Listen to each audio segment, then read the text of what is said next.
नमस्कार, times of Swaraj में आप सबों का स्वागत है और मैं हूं संतोष सिंह। और आज हम टाइम्स ऑफ स्वराज में जिस विषय पर चर्चा करने जा रहे हैं उससे पहले कुछ हम बात कर लें आपसे। देखिए, एक बात आप पूरी तौर पे गौर से समझ लीजिए। मैं विशुद्ध 110% पत्रकार हूं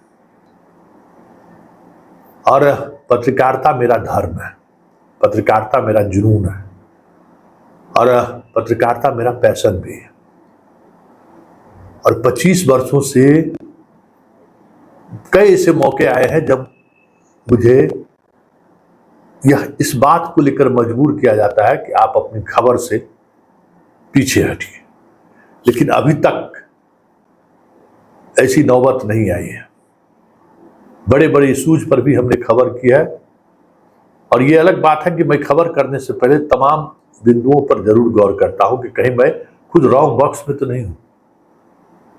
कल हमने जो खबर चलाई थी, ढेर सारी शिक्षकों की प्रतिक्रिया आई है। हम आपके सब्सक्राइबर हैं, हम आप सब्सक्राइबर से हट रहे हैं, हम तमाम मित्रों को कह रहे हैं कि हट जाइए। बहुत सारी चीजें कही गई, दलाल उलाल सब क्या क्या पता नहीं किस किस भाषा का इस्तेमाल किया है। तो जिस दिन मस्टरवा कहते थे ना, उस दिन तक तुम लोगों से डरते नहीं थे।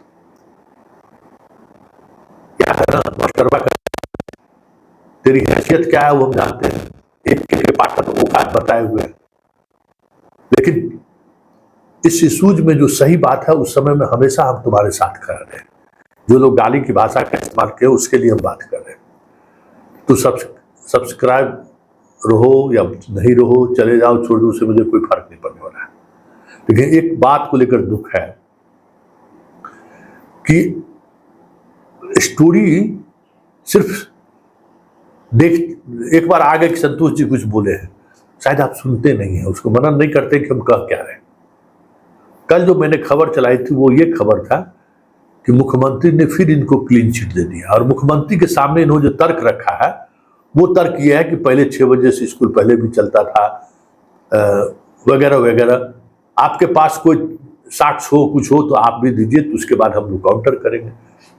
इस बात को लेकर लोग अलग अलग तरीके का मीनिंग लगाने लगे। खैर, अब उस मसलों पर हम बात नहीं कर रहे हैं, अब हम टू द पॉइंट पर आ रहे हैं।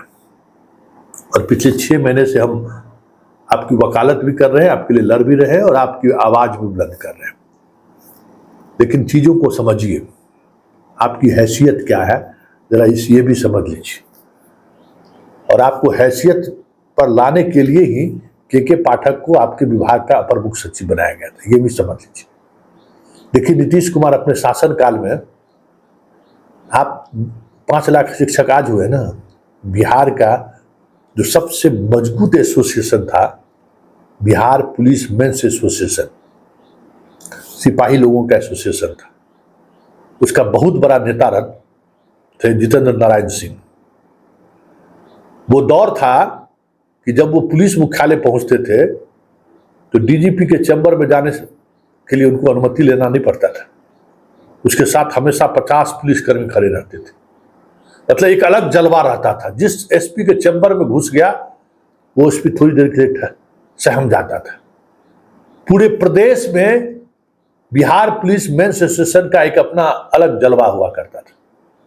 एसपी भी उससे टकराने से बचते थे और हर जिले में 30, 40, 50 ऐसे एसोसिएशन से जुड़े हुए लोग रहते थे जो कभी वर्दी नहीं पहनते थे और अपने आप को नेता मानते थे।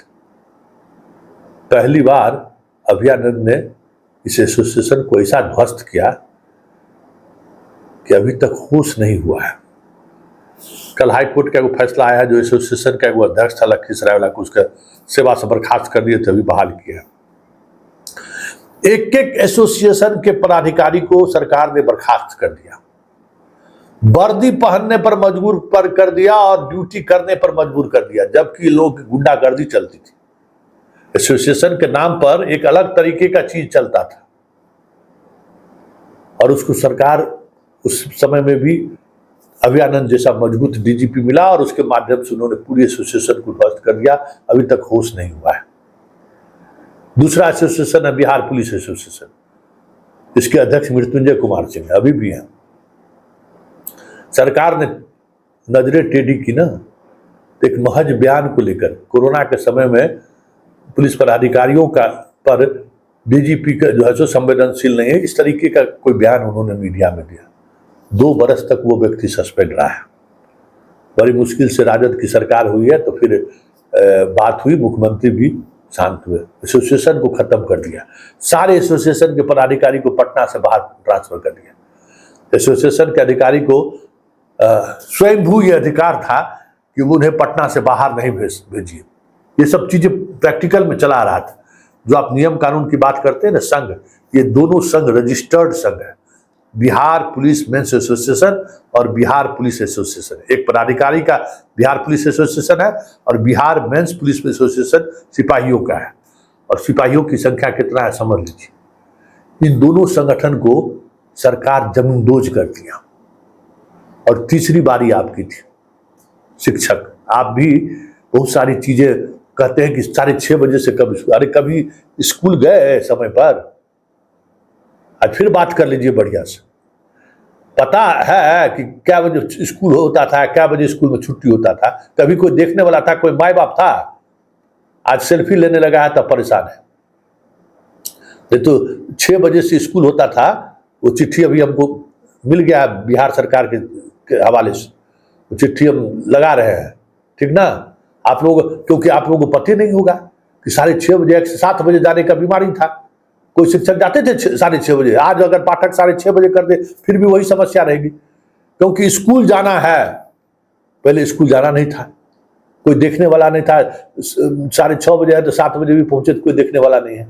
आज फोटो खिंचा रहा है तो आपको पकड़े जा रहे हैं।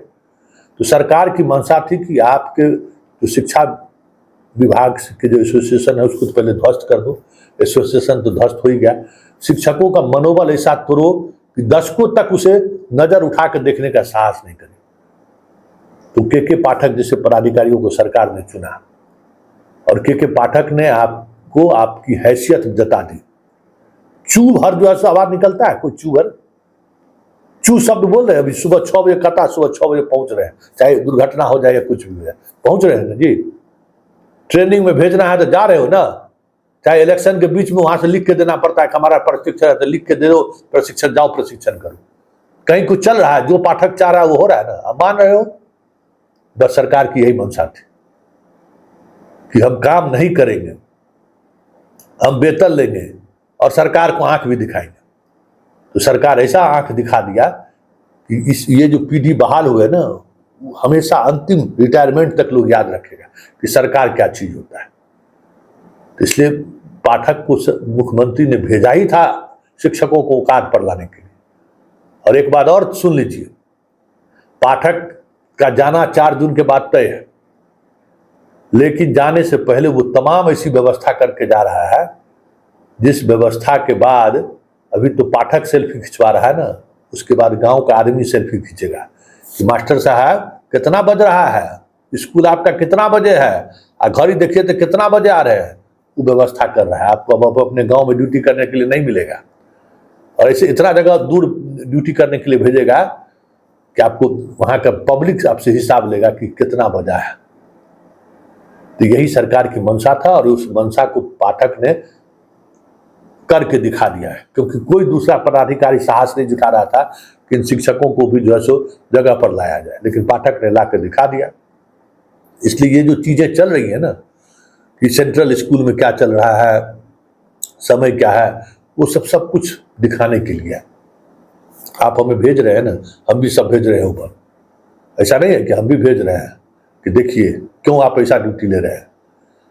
सबका एक ही मंशा है और आप उन चीजों को समझ नहीं रहे। विधानसभा में भी सीएम का जो कहना था ना, क्या अभी पूरे बिहार में क्या नैरेटिव बन रहा है कि मास्टर ड्यूटी नहीं करना चाहता है। आप 6 बजे आइए, 7:30 बजे आइए या 5 बजे आइए, देखो मास्टर फिर बहाना ढूंढ रहा है।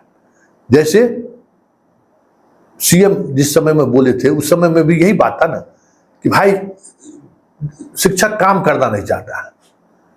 तो ये एक जो समाज में, सोसाइटी में जो एक शिक्षकों को लेकर जो एक धारणा बनी है ना, वो धारणा एक बार फिर पाठक जाते जाते उस धारणा को मजबूती प्रदान कर दिया। इस बात को आप समझिए। जितना आप ट्विटर पर अभियान चलाए, पूरे देश के लोग इससे जुड़े हैं ना। आप कोई भी इस बात को लेकर कानूनन जस्टिफाई नहीं करेगा, ये बात आप समझ लीजिए।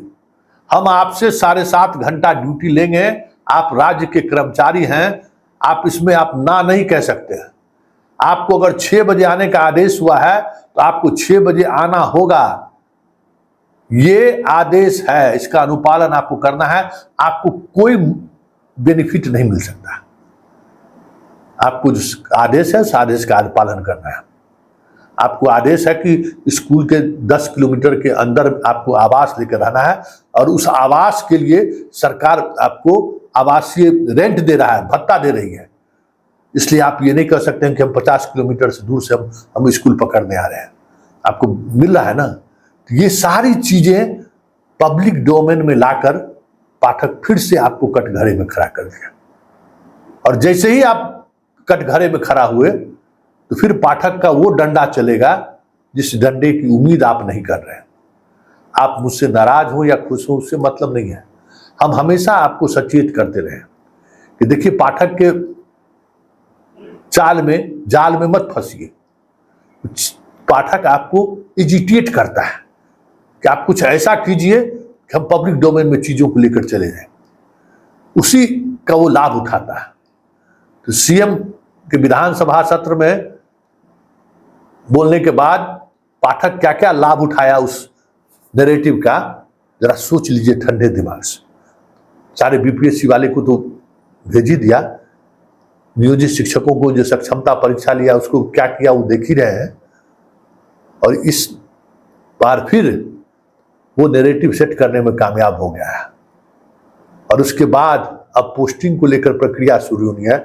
अब सोच लीजिए कि पाठक क्या करेगा।